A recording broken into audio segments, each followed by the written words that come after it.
Chairman साहब हैं हमारे साथ में। फुलवारी शरीफ नगर परिषद का जो क्षेत्र बढ़ा, काफ़ी बड़ा क्षेत्र हो गया। बड़ा क्षेत्र, बड़ी जिम्मेवारी, लोगों को एक्सपेक्टेशन आपसे भरपूर, और आज इस क्षेत्र में आए हुए हैं। आई मास्क लाइट भी लग गया। उपहार बोल रहे हैं कि एक बड़ा उपहार सौगात मिला है। जो काम पहले नहीं होता था, जैसे ही शामिल हुआ, फंड भी नहीं आया, मगर फिर भी काम जो है आपने शुरू कर दिया। एक उम्मीद जग गई आपसे। देखिए, जब आपको कोई पद मिलता है, कोई जिम्मेवारी मिलता है, तो ये आपका कर्तव्य बनता है कि उसको ईमानदारी से निभाइए। लोगों को क्या चाहिए? लोगों को चाहिए सुविधा। लोग आपकी संपत्ति नहीं मांग रहा है, ना कोई खाना मांग रहा है आपसे। उनको सुविधा चाहिए। रास्ता सफाई, साफ सफाई हो, लाइट हो, विकास का काम हो, पानी निकास के लिए नाली हो, सामुदायिक भवन हो। अब जैसे यहाँ लोगों ने हमको बताया, जब यहाँ शामिल हुआ था तो सफाई का काम शुरू नहीं हो पाया था, और जगह हो रहा था। यहाँ से हमको प्रमोद जी ने फ़ोन किया, तो हम प्रमोद जी को भी उस समय नहीं जानते थे। उन्होंने कहा कि हम प्रमोद राय बोल रहे हैं पुलिया टोला से, इधर सफाई का काम नहीं हो रहा। दूसरे दिन से हमने सफाई तुरंत देखा, उसको मैनेज किया, तुरंत दूसरे दिन सफाई शुरू हो गया। उसी तरह से यहाँ पर कचरा डंप होता था, लोगों ने कहा कि इसको यहाँ से हटवा दीजिए, वो हट गया। इसके बाद लाइट का आया मामला। लाइट का जगह यहाँ जितेंद्र यादव ये लोग थे, तो हुआ कि एक लाइट यहाँ दे दीजिए लोहा पुल के पास। आज लाइट का आप देख रहे हैं, इसका उद्घाटन हुआ है। और आने का मेरा उद्देश्य था कि यहाँ की और जो बड़ी कौन सी समस्या मुख्य, जिसका हम समाधान करें पहले प्राथमिकता के आधार पर। तो यहाँ मुख्य रूप से 3 समस्या लोगों ने बताया। एक नाला का, सबसे बड़ी समस्या, एक सामुदायिक भवन का, और एक छठ घाट का।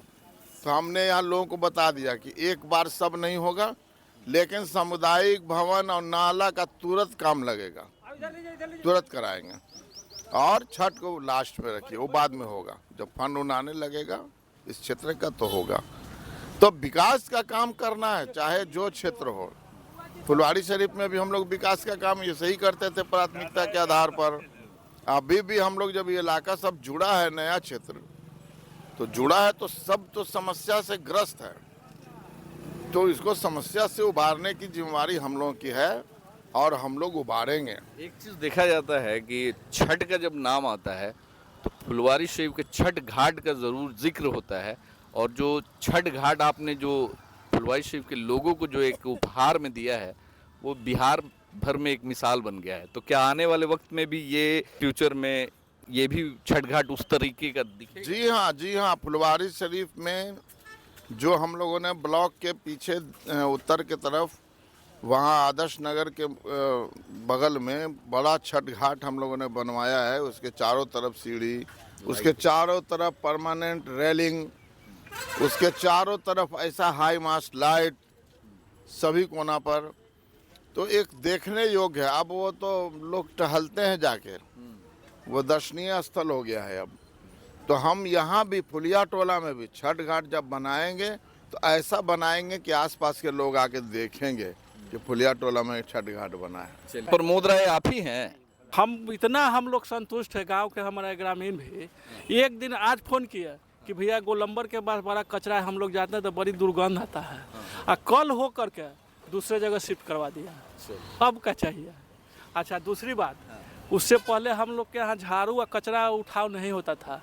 फ़ोन किए, बिहान होके हुआ कि अपना एरिया बता दीजिए कि कहाँ कहाँ नगर पंचायत फुलवारी में है, और उसके बाद काम लगा। बिहान होके भेजे आदमी, आने वाला वो आदमी आइलो है, वही आया देखे। बिहान 9 बजते झाड़ू बहारू कचरा उठाना, नली साफ चालू। लाइट के लिए देखिए 10 दिन में लाइट तैयार हुआ है। लाइट के बारे में कोई एक दिन भी बात नहीं हुआ था। एक दिन गए, हमारे ही समाज से भी लड़का है कि बोले कि एगो लाइट की ज़रूरत है, तो उन्होंने वेरिफिकेशन किए, चौराहा देख रहे हैं, एम्स के स्टाफ लोग रात भर आना जाना है। आप बताएं। हाँ, रेंट लगता है, सब आना जाना दिक्कत होता था। 10 दिन के अंदर में लाइट खड़ा हो गया, जल गया। अब क्या चाहिए? तो युवा है, युवाओं को इस क्षेत्र में सबसे बड़ी समस्या क्या लगती है? खासकर पढ़ने लिखने वाले युवाओं को क्या क्या कुछ यहाँ अभी नहीं है और नगर परिषद से क्या एक्सपेक्टेशन? अभी तक तो पढ़ने लिखने में तो खैर यहाँ पे कोई दिक्कत वगैरह है नहीं, बस जो बारिश के दिनों में अक्सर क्या होता है कि एम्स वाले जो रोड है वो पूरा भर जाता है, तो उसमें अगर कोचिंग वगैरह जाना है, क्लास जाना है, तो उसमें प्रॉब्लम होता है आने जाने में।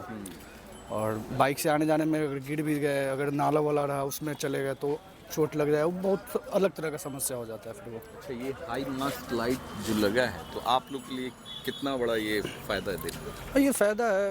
अगर मतलब इधर इस साइड तो कोई लाइट भी नहीं है, अंधेरे में लोग जाते आते रहते हैं रात भर, क्योंकि लोग शिफ्ट पे शिफ्ट काम करते हैं एम्स में भी, और बहुत तरह का इमरजेंसीज भी आते हैं गांव में, चाहे इधर से लोग जाते आते रहते हैं, तो ये फ़ायदा करेगा। क्या होता है ना कि कभी कभी ये जो नहर का महक है, लोग यहाँ से गुजरते हैं, वो एक तरह से बीमारी का ही घर है, क्योंकि अभी भी नाला स्मेल कर रहा है जैसे कि आप देख रहे हैं। और ये एक तरह से बीमारी का घर है, लोग मतलब आते जाते रहते हैं, वो उन लोगों के लिए बहुत ही बेकार है एक तरह से। तो इस पे तो अभी ये संज्ञान लिया गया है और इस पे काम लगेगा, जो अगर हो जाएगा तो कितनी बड़ी समस्या से छुटकारा मिलेगा। बहुत बड़ी समस्या, क्योंकि लोगों को बहुत दिन से परेशानी हो रही है इस चीज़ के लिए, और बहुत दिन से ये आवाज़ उठा रहे हैं। बट अब जाकर कुछ लग रहा है कि कुछ हाँ इस पर प्रोग्रेस होगा, इस पर कुछ सोचा जाएगा, कुछ इसके बारे में डेवलपमेंट होगा, जो कि लोगों के लिए बहुत ही फ़ायदेमंद रहेगा। और आप देख सकते हैं कि ये क्षेत्र जो है अब रात के वक्त में जहाँ पे सन्नाटा हुआ करता था, अब यहाँ पे रोशनी जलेगी। यहाँ से जो अंधकार है वो अंधकार का जो है सफाया हो चुका है, अब यहाँ पे रोशनी जलेगी। और यहाँ के लोग उम्मीद लगाए बैठे हैं कि आने वाले वक्त में जिस तरीके से फुलवारी शिवनगर परिषद डेवलपमेंट कर रहा है, उसी तरह अब ये भुसौला पंचायत जो कि पिछड़ा हुआ माना जाता था, अब ये नगर परिषद में शामिल हुआ है, तो लोगों को एक आस जगी है, एक उम्मीद जगी है चेयरमैन आफ्ताब आलम से। अब देखना होगा कि इस क्षेत्र का जो रुका हुआ विकास है, जो आज तक यहाँ के विधायक के सांसद, यहाँ के मुखिया प्रतिनिधि ने जो नहीं किया है, वो अब शायद चेयरमैन के हवाले होने वाला है। और चेयरमैन साहब जिस तरीके से फुलवारी शरीफ में काम लगातार कर रहे हैं, चाहे वो किसी क्षेत्र में हो, किसी भी कम्युनिटी का हो, किसी भी जात धर्म का हो, सबके लिए उन्होंने बहुत कुछ किया है। फुलवारी शरीफ में जो विकास हुआ है उसमें सबसे बड़ी जो देन है वो चेयरमैन आफ्ताब आलम की देन है। अब फुलवारी शरीफ का जो क्षेत्र है काफ़ी बड़ा हो गया है, जिम्मेवारियां भी बड़ी है, तो अब देखना होगा कि इस जिम्मेवारी को कितना कैसे निभा पाते हैं चेयरमैन साहब, और लगातार निभा रहे हैं और आगे भी उम्मीद है कि निभाते रहेंगे। धन्यवाद।